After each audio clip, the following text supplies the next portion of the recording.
मैं अंता की जनता को सैल्यूट करना चाहता हूं, प्रणाम करना चाहता हूं कि उन्होंने कांग्रेस पार्टी को 70,000 वोट दिए और 16,000 के लगभग 15,000 से भी ज़्यादा यानी 16,000 के लगभग वोटों से जिताया है। अंता की जनता को धन्यवाद। प्रमोद जैन भाया हमारे उम्मीदवार, उनको बधाई।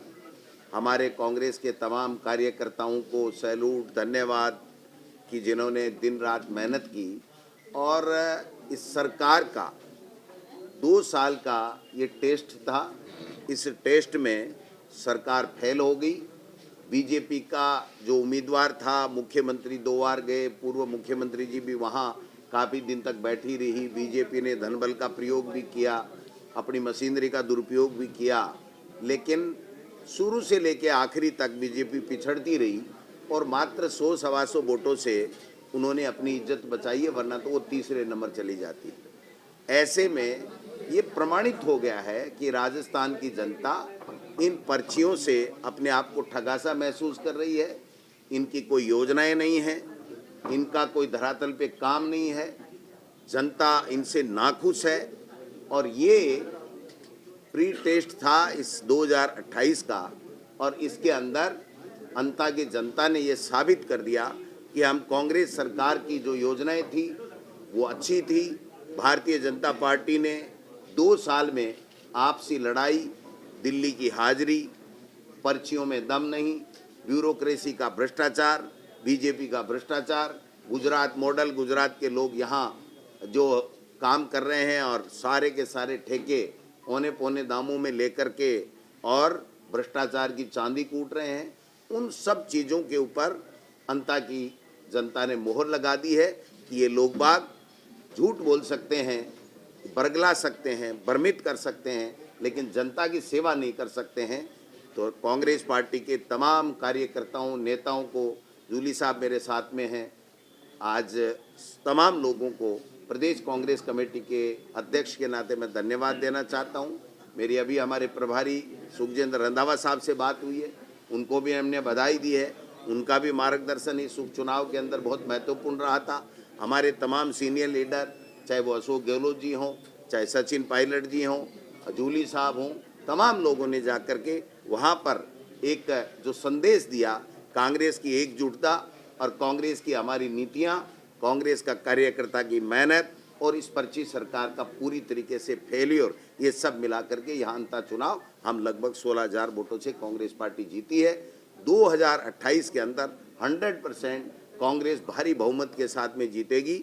इनका पता नहीं चलेगा कि कब इनका मोरिया बोल गया और कब यहाँ चले गए। और बाहर बैठकर पूरे इस चुनाव को देख रहे थे, वसुंधरा राजे वहाँ डेरा डाली हुई, भजनलाल जी ने रोड शो किए क्या? देखिए, मंत्रिमंडल पूरा बैठा था, मुख्यमंत्री 2 बार चला गया, पूर्व मुख्यमंत्री वहाँ बैठी थी, धनबल का भी प्रयोग किया गया, मशीनरी का भी दुरुपयोग किया गया, लेकिन मैं समझता हूं कि कांग्रेस के कार्यकर्ताओं ने बहुत धैर्य रखा और मीडिया का विशेष रूप से मैं धन्यवाद देना चाहूँगा कि उन्होंने अपनी पारदर्शिता के साथ में, ईमानदारी के साथ में जो वहाँ घटना घट रही थी उसको राजस्थान की जनता को और अंता के लोगों को दिखाने का काम किया। उससे हम लोग हमारी बात को अच्छी तरीके से रख पाए, हमारी बात को जनता के अंतिम छोर में बैठे हुए व्यक्तियों तक पहुँचा पाए। और निश्चित रूप से देखिए, अब CAC नहीं बदला है, बड़ी पर्ची भी बदलेगी, कई पर्चियां भी बदलेगी। और मैं तो चाहता हूं कि जब जनादेश मिला तो 5 साल ये राज करें, लेकिन जो स्थितियां बन रही हैं उसमें हो सकता है कि आपसी फूट की वजह से ये इनका बीजेपी का जो ढांचा है, सरकार है, वो कहीं चरमरा के गिर नहीं जाए। ये भी हम सब लोगों को सोचना पड़ेगा, क्योंकि राजस्थान में जिस प्रकार से वहाँ मंत्रियों को कोई पूछ नहीं रहा था, 2 आदमी इनके मंत्रियों को आ नहीं रहे थे। जो 9 तारीख को 6 बजे प्रचार खत्म हुआ, हम सब लोग आ गए, लेकिन पूरा मंत्रिमंडल वहाँ कोटा में बैठा रहा, वहाँ पर पैसे बांटता रहा, सत्ता का दुरुपयोग करता रहा। लेकिन जनता माई बाप होती है और जनता ने दिखा दिया कि हमारे लिए कोई मायना नहीं रखता। ये जो पर्चियाँ निकली, इसके लिए हमने वोट नहीं दिया था। हमने हमारे कल्याण के लिए, हमारी अच्छी योजनाओं के लिए, गरीब के उत्थान के लिए, बच्चों की पढ़ाई के लिए, बेरोजगारों की नौकरी के लिए, किसानों की आमदनी कैसे बढ़े, वो कैसे खुशहाल रहे, इसके लिए वोट दिया था। इसका कोई 2 साल तक कोई काम हुआ नहीं। इसलिए पूरी तरीके से ये पर्ची सरकार फेल हुई है और बीजेपी की जो फूट थी वो उजागर हो गई है। और 120 मायना क्या रखता है, वरना तो इतनी फजीत होती कि ये कैसे बैठते, कैसे ये सरकार चलाते, मेरे समझ से बरे है। एक निर्दलीय ने इनको पीट दिया, इससे ज़्यादा इनकी दुर्गति कोई हो नहीं सकती। मैं तो मेरे कांग्रेस कार्यकर्ता जो हमारे राहुल गांधी जी और खड़गे साहब की नीतियों को, कांग्रेस पार्टी की नीतियों को जन जन तक पहुंचाने में कामयाब रहे। हमारे पूर्व सरकार की योजनाओं को, जो अच्छी योजनाएं थी उनके बारे में लोगों तक पहुंचाने में हम लोग कामयाब रहे। 6 दिन तक जूली साहब एक एक गांव-गांव ढाणी-ढाणी गए। हम लोगों ने जितनी मेहनत कर सकते थे किया, लेकिन अंततः वोट अंता की जनता का था। उन्होंने फैसला कर दिया। इस माहौल में इस तरीके से बीजेपी सत्ता का दुरुपयोग करे, मुख्यमंत्री 2 बार जाए और वहां जाकर के अनर्गल भाषण दे, और कई और नेता भी गए, वो सब जाने के बाद में जो दुष्प्रचार उनको करना था, जितना प्रसेप्शन उन्होंने कांग्रेस प्रत्याशी और कांग्रेस पार्टी का खराब करने की चेष्टा की, उतना ही वोट हमारा प्रतिशत बढ़ा और जनता में आक्रोश आया कि जो समाज सेवी व्यक्ति है प्रमोद जैन भाया, उसको ये लोग बदनाम कर रहे हैं। जो व्यक्ति सबके बीच में सहज सुलभ है और सबके लिए काम करता है, उसके लिए इस तरीके की जो दुर्भावना पूर्वक अपनी राजनीतिक रोटियां सेकने के लिए ये लोग बात कर रहे हैं। अब मैं समझता हूं कि शायद बीजेपी को अकल आएगी और दोबारा कोई अपने धनबल से दूसरा डमी कैंडिडेट ला करके अपनी ही पैरों पे कुल्हाड़ी मारने का काम नहीं करेगी। बाकी उनका अपना विवेक है, वो क्या करेंगे।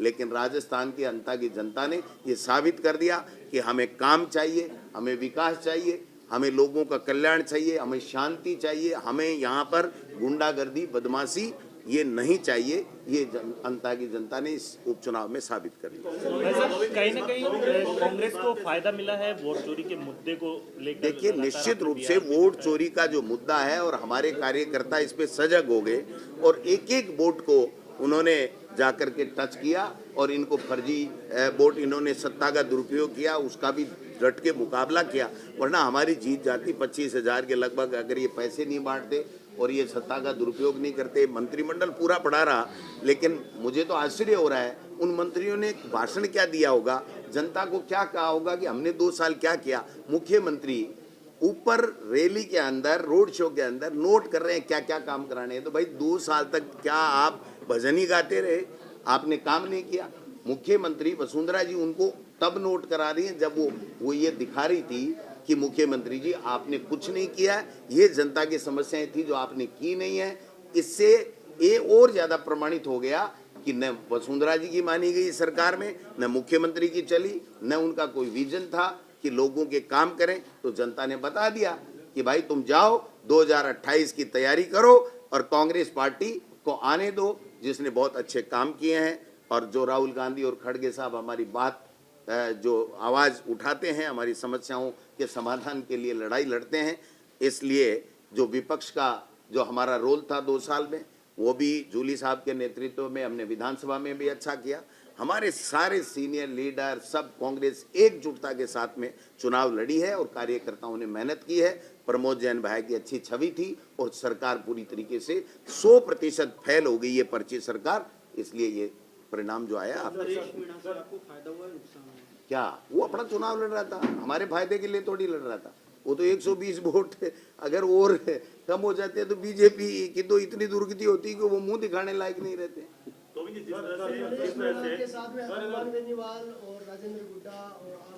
वो तो सब जगह ही जाते हैं, जाएंगे, उनका भी अधिकार है जाने का, भाषण देने का।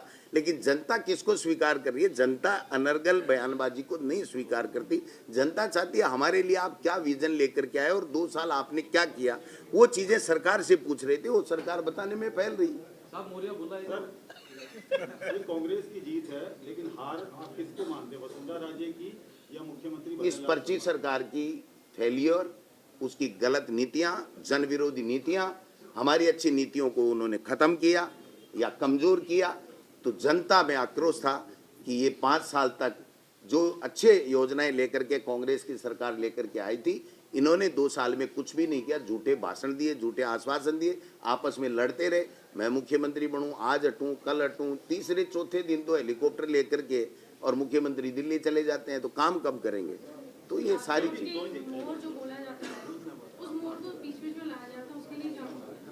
कोई बात गोविंद जी, जिस तरह से बीजेपी ने आरोप लगाए थे प्रमोद जैन भैया पे कि भाटा खा गया, ये खा गया, तो क्या बहुत बड़ा तमाचा? 100% तमाचा नहीं, डबल तमाचा। एक थप्पड़ से दोनों गाल लाल कर दिए इनके।